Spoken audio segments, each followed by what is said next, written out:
खजाने की खोज। एक गांव में एक रामलाल नाम का किसान अपनी पत्नी और 4 लड़कों के साथ रहता था। रामलाल खेतों में मेहनत करके अपने परिवार का पेट पालता था, लेकिन उसके चारों लड़के आलसी थे, जो गांव में वैसे ही इधर उधर घूमते रहते थे। एक दिन रामलाल ने अपनी पत्नी से कहा कि अभी तो मैं खेतों में काम कर रहा हूँ, लेकिन मेरे बाद इन लड़कों का क्या होगा? इन्होंने तो अभी मेहनत भी नहीं करी, ये तो कभी खेत में भी नहीं गए। रामलाल की पत्नी ने कहा कि धीरे धीरे ये भी काम करने लगेंगे। समय बीतता गया और रामलाल के लड़के कोई काम नहीं करते थे। एक बार रामलाल बहुत बीमार पड़ गया। वो काफ़ी दिनों तक बीमार ही रहा। उसने अपनी पत्नी को कहा कि वह चारों लड़कों को बुलाकर लाए। उसकी पत्नी चारों लड़कों को बुलाकर लाई। रामलाल ने कहा, लगता है कि अब मैं ज़्यादा दिनों तक जिंदा नहीं रहूँगा।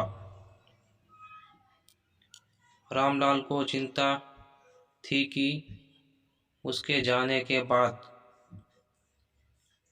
उसके बेटों का क्या होगा।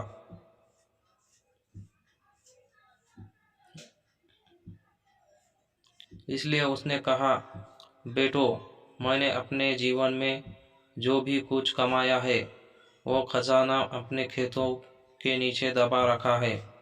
मेरे बाद तुम उसमें से खजाना निकाल कर आपस में बांट लेना। यह बात सुनकर चारों लड़के खुश हो गए। कुछ समय बाद रामलाल की मृत्यु हो गई।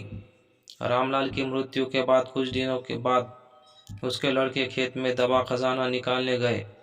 उन्होंने सुबह से लेकर शाम तक सारा खेत खोद दिया, लेकिन उनको कोई भी खजाना नजर नहीं आया।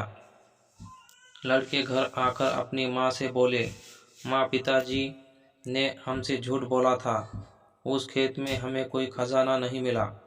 उसकी माँ ने बताया कि तुम्हारे पिताजी ने जीवन में यही घर और खेत ही कमाया है, लेकिन अब तुमने खेत खोद दिया है तो उसमें बीज बो दो।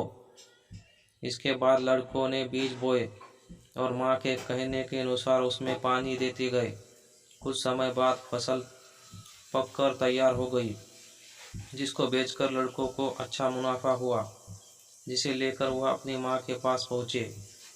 माँ ने कहा कि तुम्हारी मेहनत ही असली खजाना है। यह तुम्हारे पिताजी तुमको समझाना चाहते थे।